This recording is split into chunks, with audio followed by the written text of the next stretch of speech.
వరలక్ష్మి హత్య కేసుతో తనకు ఎలాంటి సంబంధం లేదన్నారు Telangana united front co chairman Vimalakka. ఇష్యూపై ఇవాళ ఉదయం మినిస్టర్ క్వార్టర్స్ లో హోంమంత్రి నాయని నరసింహారెడ్డిని కలిశారు.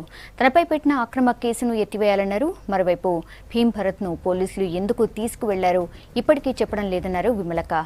వెంటనే ఆయన్ను కోర్టులో హాజరుపరిచేలా చర్యలు తీసుకోవాలని కోరారు. ఎలాంటి సంబంధం లేదని ఇవాళ కూడా పేపర్లో రావడం అనేటువంటి జరిగింది. మేము ఒకటే తెలియజేస్తూ ఉన్నాం, ఏదైనా ఉంటే పరిశీలించాలి, దానికి సంబంధించినటువంటి విషయం ఏదైనా చెప్పాలి.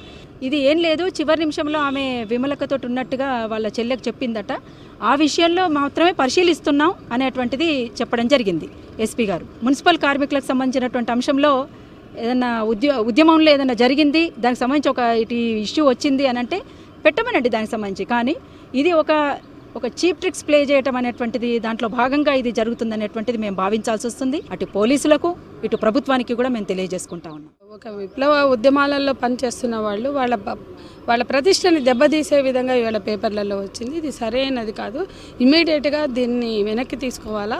కానీ ఆ మేరకే ఆ నేరంలో ఈమెను భాగస్వాములు చేయడం కానీ ఇది సరైనది కాదు. అట్లనే భీమ్ భారత్ని మీరు ఎందుకు అరెస్ట్ చేసినారో చెప్పండి.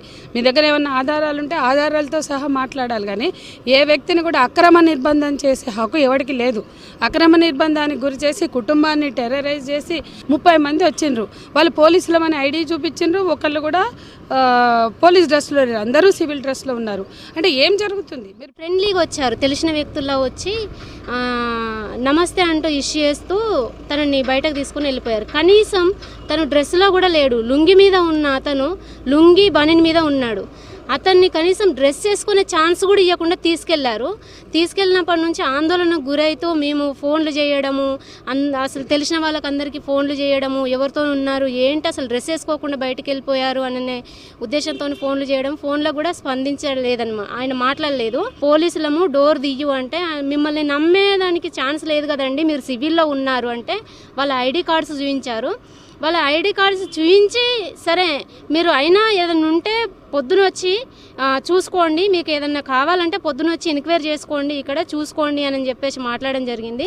అయినా వినిపించుకోకుండా డోర్ బద్దలు కొట్టుకొని లోపలికి వచ్చి రాగానే నా చేతిలో ఉన్న మొబైల్ లాగేసుకొని తర్వాత నన్ను పక్కకు తోసేసి అంత ఎట్లా అంటే అసలు మొత్తము ఒక మనుషుల్లా కాదు, వాళ్ళు బెడ్షీట్స్ ఫోల్డ్ చేసి పెట్టిన బెడ్షీట్స్ను కూడా దాన్ని లాగి అంత బిభత్సం